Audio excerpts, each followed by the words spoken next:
മാർത്തോമയുടെ മക്കൾ.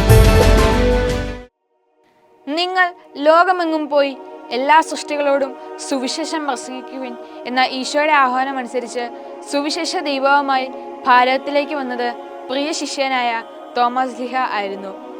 AD 52 അദ്ദേഹം ഇന്നത്തെ തൃശ്ശൂർ ജില്ലയിലെ കൊടുങ്ങല്ലൂരിൽ വന്നിറങ്ങി. കായലിലൂടെ സഞ്ചരിച്ച് പാലയൂരിലെത്തി.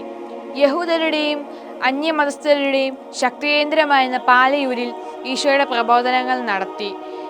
അന്യമതസ്ഥരായ ഒട്ടേറെ പേർ തോമസ് ലീഹായുടെ പ്രബോധനങ്ങളിലൂടെയും പ്രവർത്തികളിലൂടെയും ഈശോയെ അറിഞ്ഞ് മാമോദിസ സ്വീകരിച്ച് ക്രിസ്ത്യ വിശ്വാസം സ്വീകരിച്ചു.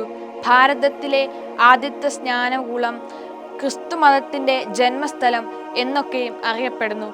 ഭാരതത്തിലെ ആദ്യ ക്രിസ്തീയ ദേവാലയങ്ങളിൽ ഒന്നുമായ പാലയൂർ പള്ളി ക്രിസ്തുവർഷം 52 തോമസ് ലീഹായാൽ സ്ഥാപിതമായി.